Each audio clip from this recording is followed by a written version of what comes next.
Recording to the cloud. Okay. Welcome everybody to Lunar Alchemy. I'm John, here with Bella as always. I'm super excited to be sharing with you Lunar Alchemy this week because today it's a full moon and a lunar eclipse for gate 14 in the shadow of compromise. So today we're going to be talking about one of my favorite topics, genius, and all of the various energies that are influencing our experience around this particular transit.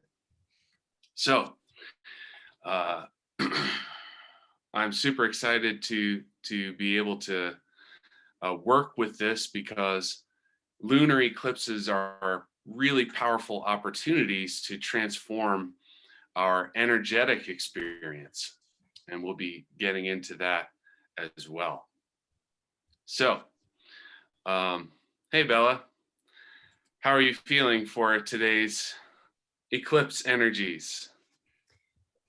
Here it's been dark since 3 in the afternoon because it seems to be a thunderstorm or something. And I, like you were saying in the beginning, I'm dressed in black, so I do feel the Scorpio energy and yeah, that opposition we have in the sky right now with the moon and the sun.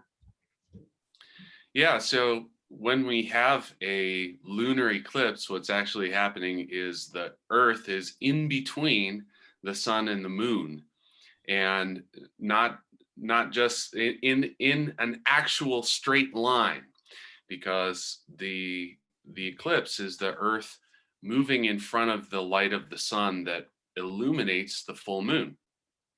And why is that significant for us? Because the solar energies that are reflecting from the moon, we are going to get a full range of those energies for the entire lunar cycle, from a full moon all the way to a new moon at full eclipse, and then back to a full moon. So as an evolutionary process, one of these full lunar eclipses is like living an entire lunar cycle through this energy within a few hours. And tonight's lunar eclipse is kind of special because it is extra long. It's taking it's progressing much more slowly than a lot of lunar eclipses we may have had in the recent past. I think the most recent one of this length was about 20 years ago. So this is a pretty awesome opportunity that we have to really get deep, take those Scorpio energies and dive down to the bottom of the pit and discover what's going on at the bottom of it all. So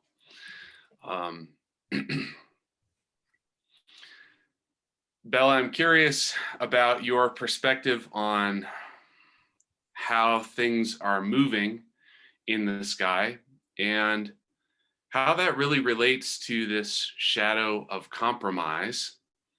Compromise is a quality that, for at least in the culture that I grew up in, it was generally looked at as not only a positive quality, but a necessary quality in order for relationships to be successful.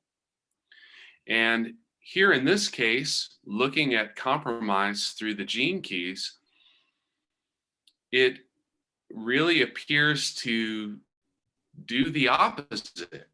It doesn't create successful relationships. In fact, it contributes to this experience of human suffering through our societal relationships as it relates to our individual unique work that we came here to do.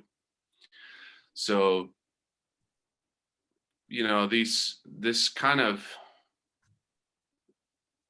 this cultural understanding of compromise as being a good thing versus this perspective from the gene keys that's sharing that, hey, this is actually holding back humanity from a more joyful, a more free expression in the world.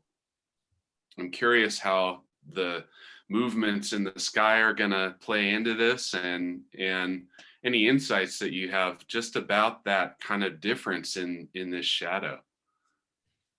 Yeah, so I want to show, because this is powerful what we see here with the Sun, Mercury, Mars, and then very close also the North Node, even if the North Node is in Sagittarius, and then the opposition here that we have with the Moon and the Earth, like you were saying, right now on a line, on a straight line. Mm.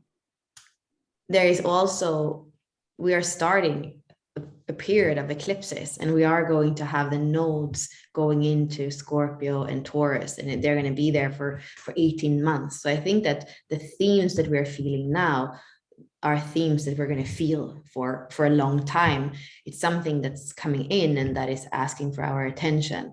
And I think it's interesting, like you were saying too, that it's this long eclipse, and that it's almost like Scorpio gets to work a little bit better because it's kind of over longer than usual.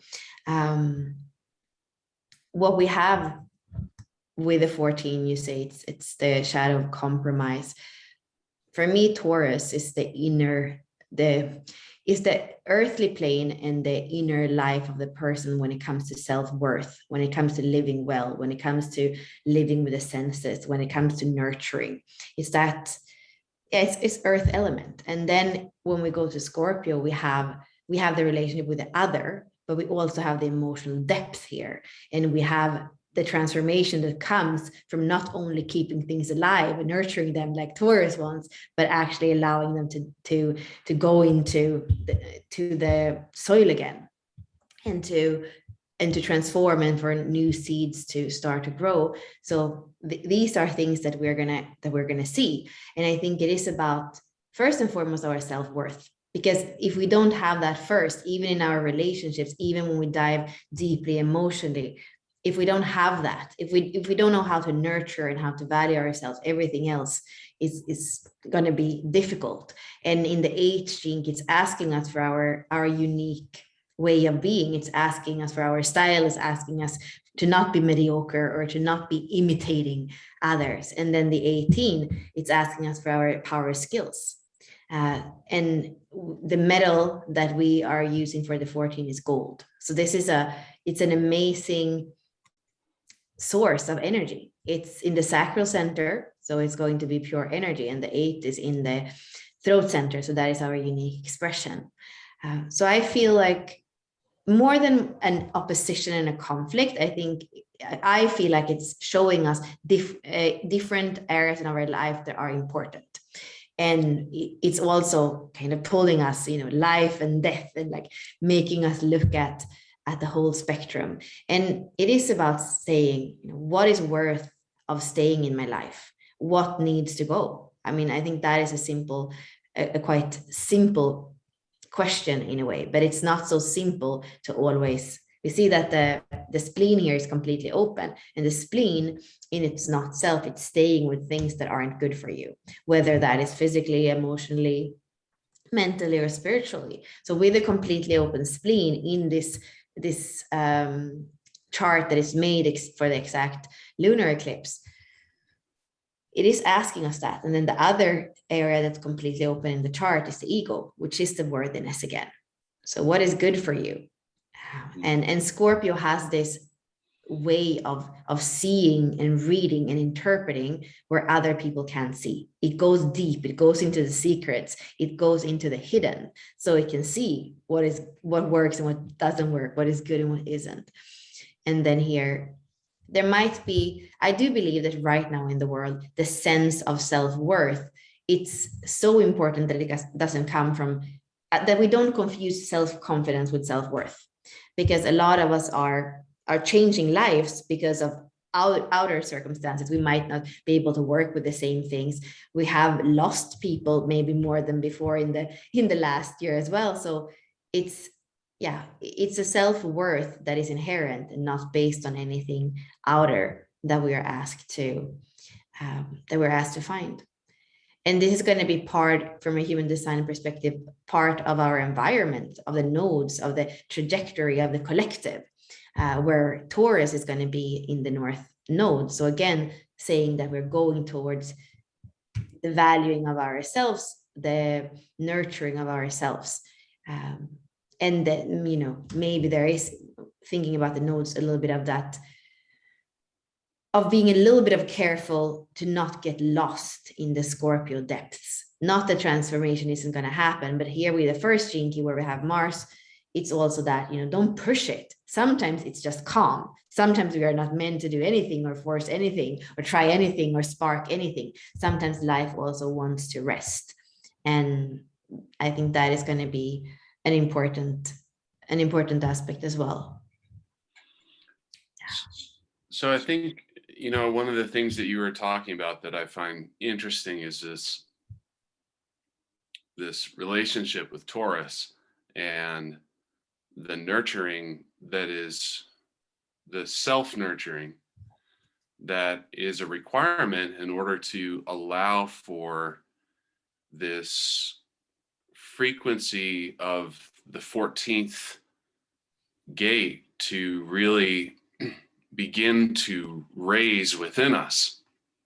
We have, the shadow of compromise and the city of bounteousness, and it's through the gift of competency.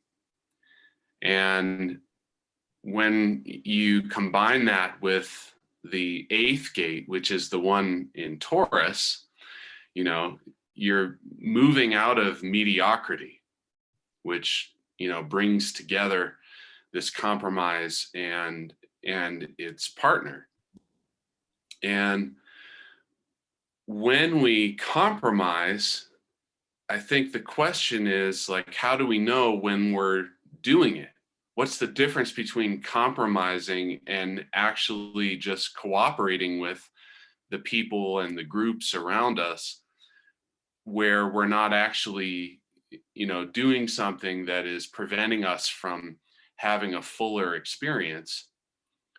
That self-nurturing energy is really where we can begin to focus our attention so that we can find a better fit. A lot of times the compromise arises because we may have the experience that we don't have another option, or we don't have another option in this moment. And so we may feel that compromise is necessary for the practical movement of our life to continue.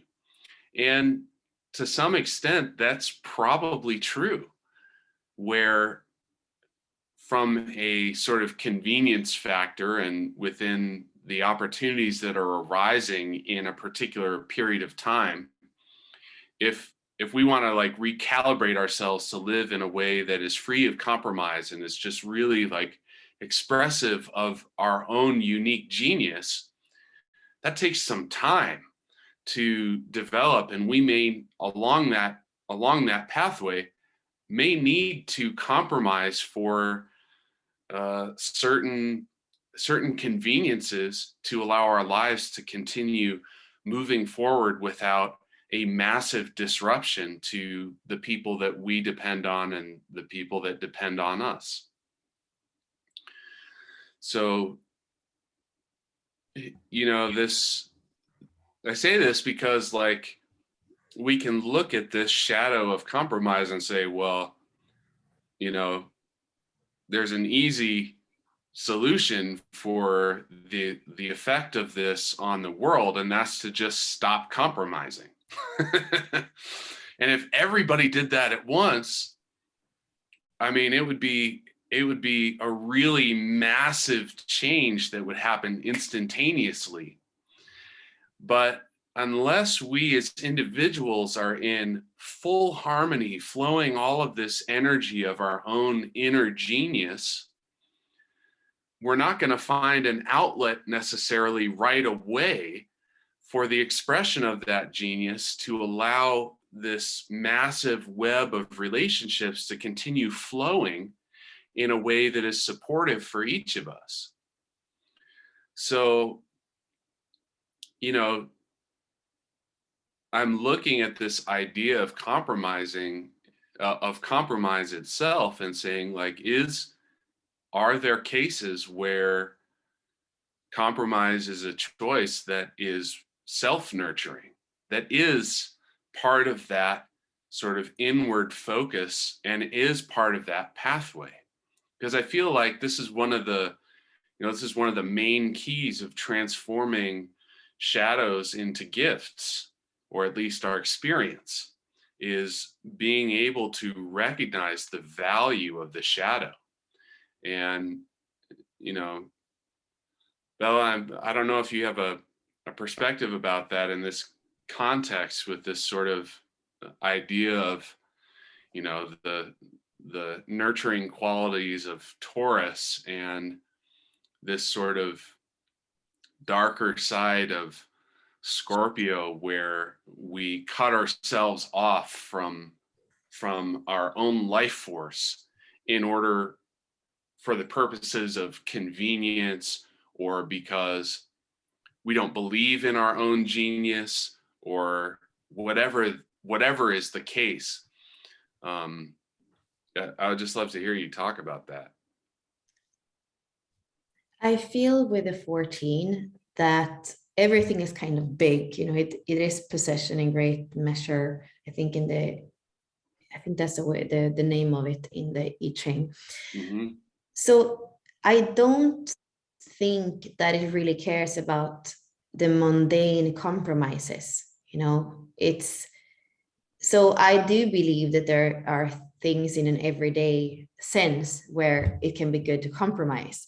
I think that with the shadow here, it is to kind of, those are the big compromises that don't allow you to live your dreams, the compromises that are compromising your individual freedom.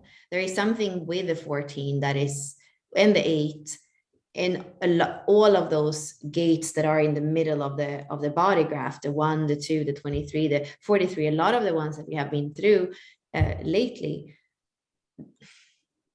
they are here to be powerful and individual and to be pulsing and sparking. So if that isn't possible, then it is a compromise. I think a lot of people have a 6 line in their chart that have this inherent dream vision. There is a greatness in the 6 line in a similar way that there is a greatness in the 14. So when it feels like somebody puts a lid on that vision, that's when it's not like, that's the opposite of like nurturing that vision. I think everything that doesn't nurture that vision, it's a compromise. If I then have to eat meatballs instead of eating sausage at dinner because my kids want that or something, like that it's not what's going to really be the problem for the 14. So I think the word compromise can be a little bit misunderstood. I do believe the sense of freedom is an important word here. And that is possibly why right now we're going into a period with the eclipse, with the nodes in Taurus and Scorpio, because I think that the individual sense of freedom is something that is shaky right now for us, and that we often can even like use to say, I can't self-nurture. I took an Uber today, and the Uber driver was saying, there are so many people that say, oh, I'm depressed because I have to stay home, and maybe now we don't have to stay home as much as before. And he said, that is really self-sabotage, because it's like you can sing at home and you can work out at home and you can cook at home. There's so many things you can do that are self-nurturing. And Taurus loves to have that, to have the fridge that is full, to have the senses with a nice blanket, to take a bath, to be sensual with the people that you love. Taurus loves all that. But if you are attached to the fact that you don't have, that's fun. I think it's interesting because you could distract from the sense of the individual's freedom that maybe has been reduced, and just kind of lose yourself in the senses of Taurus. And that would be an escape from reality. But you could also, so that wouldn't necessarily be good, but you could also, like the Uber driver was saying, you could also completely go into that kind of depression that we have in Scorpio, in the darkness of saying, I don't have personal freedom anymore. So even what happens in my house, I'm not going to be able to nurture. So they're kind of extremes of those that I can see out there. And somehow I would say Taurus is about self-responsibility. It's about learning to be you in the world, in the foundation, in the material plane. And with Scorpio, it's learning to sail, I would say, the emotional waters, and to not be afraid of feeling, and to not be afraid of actually even going to the darkness and saying, what happens if the individual freedom is completely reduced? For example, what is the transformation? What's dying? If Scorpio isn't afraid of going there, it's not going to go and distract the way that possibly Taurus would do. So I think we need both of these, and there are the risks with both of them. Mm. Yeah. So there's this thing going on with this particular lunar eclipse that's very tantric in nature, because here we are in gate 14, which is fire over heaven, and the programming partner 8, where the moon and the earth are going to be, or are currently, is water over earth. So we have this, like, this opposing water and fire going on with this particular eclipse. And when we look at, if we look at these elements and we were going to project into them this idea of shadow and gift and cities, if we look at fire, the shadow of fire is that it gets out of control. It can consume everything. But on the other side, the high frequency version, it's the fuel for all evolution. It's this spiritual fire that burns inside us and burns away the illusions that hold us back from some form of higher expression. Similarly, the shadow of water is that it floods and drowns everything. And while this higher version of the water is that it's a life bringer, it's the thing that, like, makes life possible. So when we're going through this eclipse, we're getting both of these things, like, really highly amplified, because when we're in a full moon, we're getting a reflection of this shadow fire energy. Everything is out of control. Everything is being consumed. At the same time, that moon, which is the reflector, has the potential to be this life giver. So we can see in the world, when there are forest fires, when fires are in the wilderness, are natural fires, it is this occurrence that allows for new life to come forth.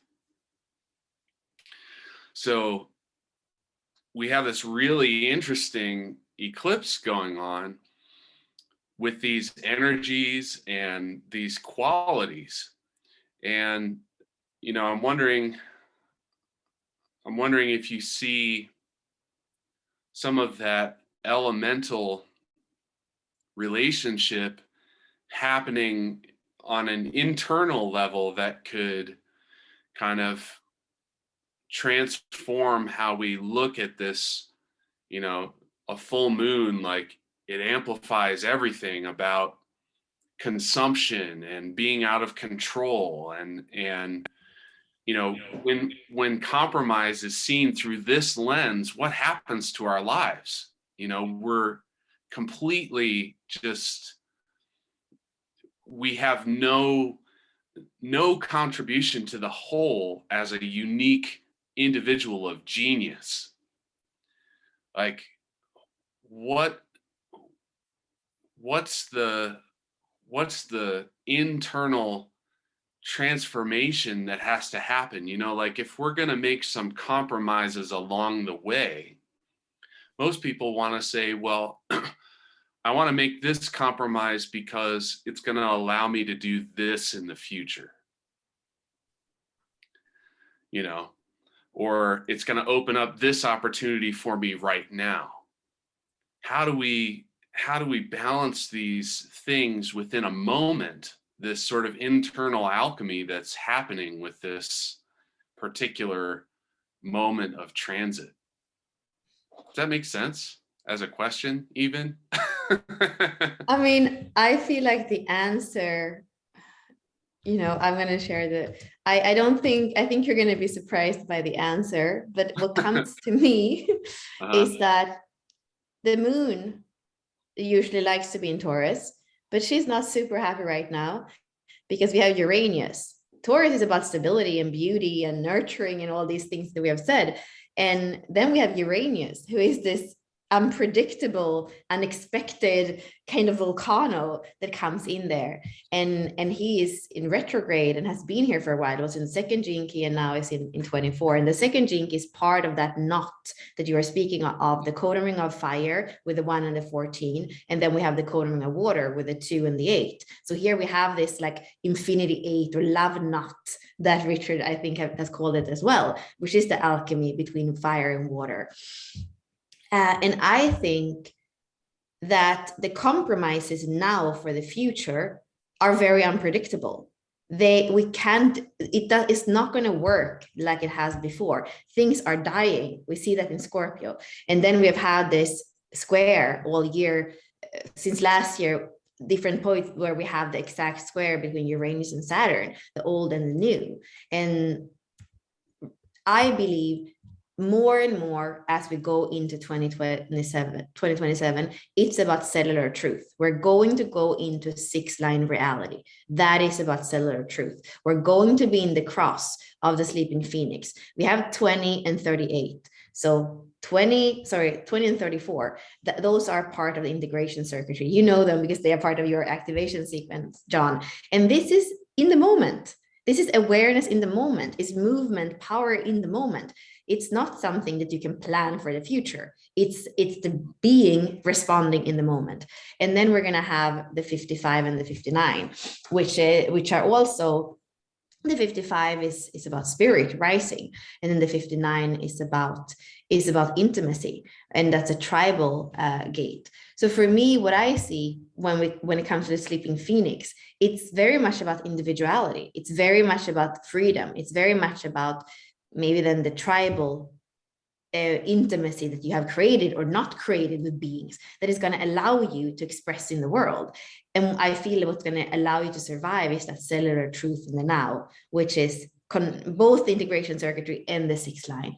So for me, I think to be very careful with those compromises or those sacrifices that we think we're doing in the now for the future. And I mean, I can take a very good example of that. I'm Taurus. So for me, it's always been important to have a financial stability. And I haven't been gambling so much. I have the 28 this also, so in Scorpio. So I gamble when it comes, I take risks when it comes to the emotional waters. But when it comes to my financial stability and to do things right and to create something that I can be old and be safe, it's super important. I have my sun in Taurus, and I can say that I've many times thought now, okay, so what if money tomorrow isn't worth anything? Then I sacrificed so much my whole life and compromised and did so much in order to have a security that's not a security anymore. And that's maybe, you know, what I'm going to have to face when it comes to what's changing and what's happening. So I would be very, very careful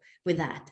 I would live well in the now with Taurus, and that is my big lesson with Chiron and the Sun together there. You know, self-nurturing now and going deep emotionally now, because when we're dead, we cannot have that intimacy, that intensity, that beauty, that experience with our loved ones. We can't have the sacred union. We need the body in order to have that sacred union when we are in form. So for me, that's what I feel like, living intensely, knowing what it is that you want to nurture in the now, what those adventure in depth that you want to have are in the now. Don't put it to tomorrow. We don't know about tomorrow.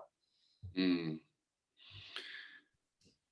That's a really interesting comment to put in the context of unlocking individual genius, which is really what that gift of competency is about. It's, you know, because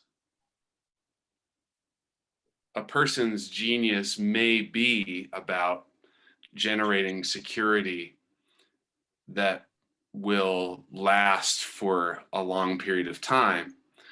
However, that activity always takes place in the now.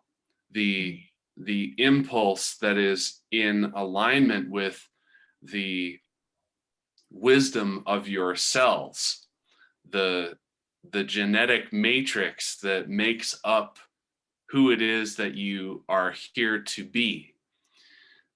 That access point always happens in the now. You can never be a genius in the future. In fact, I learned through my intense studies of music. You know, I went to a conservatory in New York City, and I was a professional musician and all these things. You cannot become a genius by attempting to prepare for it in the future. You have to access it in the moment that you are, regardless of your preparedness.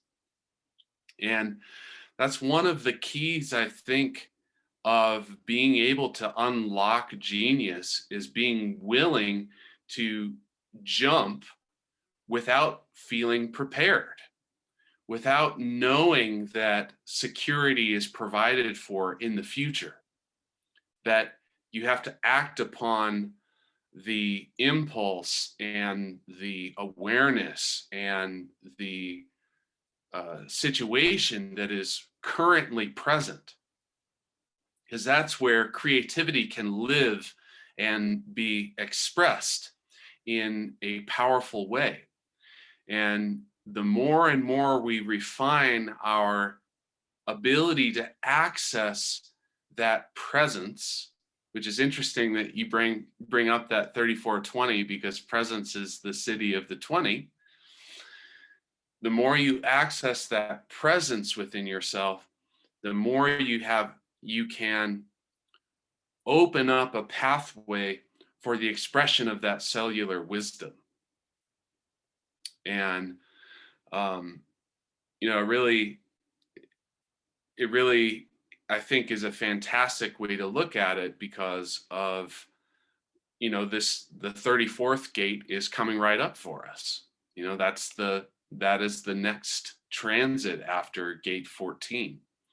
And so it plays right into that entire channel of experience.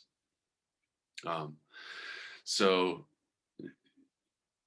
this idea of unlocking genius, and, you know, for some people, I think it's less important that they discover an inherent genius within themselves. However, I think sometimes people for whom it's not that important, they stumble on it anyways, because your cells just kind of, they're like vibrating it all the time into your aura, and you can't help if you're, if you stay in the here and now enough, you can't help but begin to express it in at least some small way.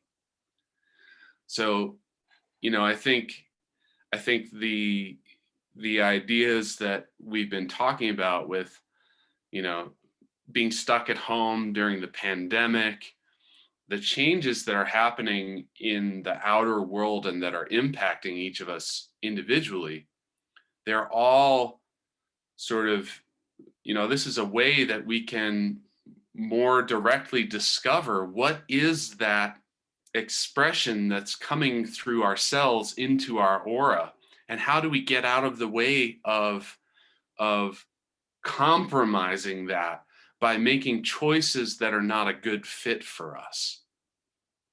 So, I think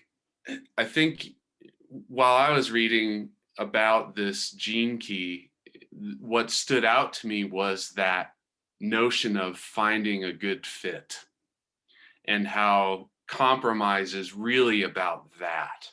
Meaning, like, does this work for me? So if you're compromising, but it still allows you to do the thing or find ways to express that inner sort of impulse that is sort of pulsing in you, then it's not really a compromise. It may not be the most free expression that you will find during your life, but it is allowing for some of that freedom to be expressed. And some of that being at home, people are finding, I think the workplace is, businesses are discovering that people like to work from home. and and in some ways they are a lot more efficient at it than they are when they go into, an office or whatever it is.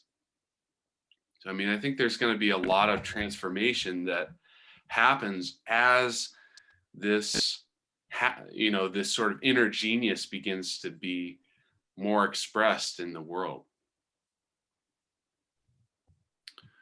Um, Bella, any final thoughts before we say goodbye to our Facebook viewers?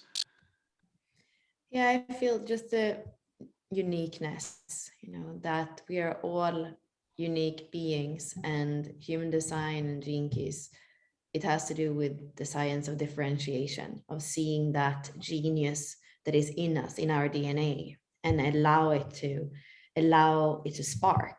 And especially with the children, following their passions, following that spark that can ignite what's going to be their vocation in life. That's how I feel the 14. If we never have them compromise their passions and their sparks, that's really where that spark is going to ignite the vocation. And that's what I love the teaching from the gene keys, the vocation and our main talent in life that leads to initiative that is going to serve the whole. And so there is this initiative and there's service to the whole that is there in the core talent that we all have. So I think if there is one thing to look at this week when we are in the 14, I would look at your vocation. I would look at that core talent that's there, and I would see how has it been compromised? How has it not been allowed to express itself uniquely? I will go there. That's our Mars, our design Mars, and it's here to spark. It's here to move in the world and take action in the world. So maybe there is a way now of like nurturing that part of us, and also allowing to die all these things that have stifled that talent, that expression. That feels alive for me. I love that, because I see this in so many of the groups that are focused on gene keys or human design, is particularly from people who are just beginning their journey in understanding their own profile or their own design. They'll post a picture of that, either their hologenetic profile or the design, and they go, does anybody see anything? You know, can anybody share any wisdom about this? And for the people who have been studying it for a long time, you'll see all these comments that are like, well, first of all, it's so complex. You know, like there's so much complexity here, like you need to get into it a little more. But and then other people will pick it, you know, they sort of cherry pick things about it. Like somebody will have a repetition of a particular gene key in their profile a bunch of times or whatever, like whatever happens to stand out to them. These are all wonderful, you know, this is all a wonderful exchange happening. But Bella, with what you just shared, this insight about understanding what is this design for? Like, why are we learning all of these numbers attached to hexagrams, attached to spectrums of energy? Why are we learning about a human design system and strategies and authorities and whatever? Am I doing it right? You know, like I'll see also posts about people exploring with their human design. They're going like, well, here's what happened, and I made this decision, and this was the result, and I didn't like it. Did I do it wrong? Am I doing life wrong? You know, and this insight that you're sharing is essentially that all of this profile, all of these systems are about understanding your own uniqueness and allowing that uniqueness to thrive in the world, allowing it to come into the world in a manner that generates a positive flow of energy between your uniqueness and the collective.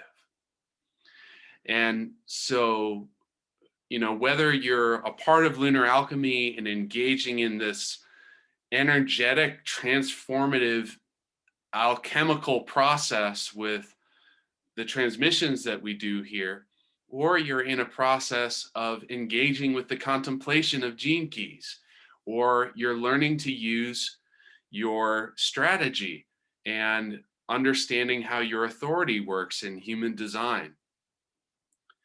It's not about getting it right. It's about learning about your own uniqueness. And that's how, from one very general perspective, these shadows are extraordinarily important for us. Because when we relate with these shadows, we're actually learning a great deal about our uniqueness and what it is about us that makes us special for the collective. Because when we deeply relate to the suffering of compromise or some other form of shadow experience, it's actually giving us deep insight into what is a gift that we are built to generate in the world, to offer in the world, to share with the world. So I think that's a really, really fantastic insight to have. And particularly as we're looking at this eclipse, when the moon goes through an entire cycle, this is a process of illumination, of full illumination to absolute darkness. And for every aspect of ourselves that we identify as separated from ourselves, whether you see that as shadows or aspects of your, you know, archetypal aspects, when we identify separation, these are areas of our experience that we can evolve our awareness of self and our awareness of the whole. And each lunar cycle gives us an opportunity to explore every nuance of that experience. So tonight, with tonight's lunar eclipse, most people go to sleep at night. So, this may happen in dream time. But you can bring into your awareness that through this 14th gate, this shadow of compromise, there may be a number of different energetic expressions that are activated for you. And you can examine during this time every nuance of that experience, of that suffering, of that frustration. If you're looking at, if you're a generator in human design, you're going to experience some frustration when you're engaging with the not self, or one might say in a shadow expression. Not that that's a direct correlation. However, you can look at the full spectrum of these experiences, from totally being immersed in it to being totally free of it. So when that moon is completely covered up, that's where absolute freedom happens. You can access the total void within and create everything anew, like you're a big bang just waiting to happen. So it's really a fantastic opportunity that I hope you will have a deep contemplation occur within, and lead to some really monumental transformation to raise the frequency of your experience, and to allow your unique genius to come out into the world. So next week, the Shadow of Force and Gate 34, we're going to be meeting on Tuesday because in the United States we have Thanksgiving. And so we'll be meeting at the same time on Tuesday. If you enjoy watching our discussions on Facebook, you can tune in on Tuesday at 5 p.m. Eastern for our discussion of the Shadow of Force and Gene Key 34. If you want to know more about what these quantum healing transmissions are about, the link to join is in the comments underneath the video. Each week with our solar members, those members of Lunar Alchemy come with us beyond our discussion, and we have a frequency transmission to assist in the entrainment of our frequencies, our inner energies, to a higher frequency level. This allows us to uncover the gifts in our shadows, to release the expressions of not self through our designs. These are really a very powerful tool to go deeper into our process of evolution. So you can join us there, and we will look forward to seeing you in a future discussion. So we will continue on now with our members for that transmission, and I hope each of you has a beautiful full moon lunar eclipse tonight. So we'll see you next time.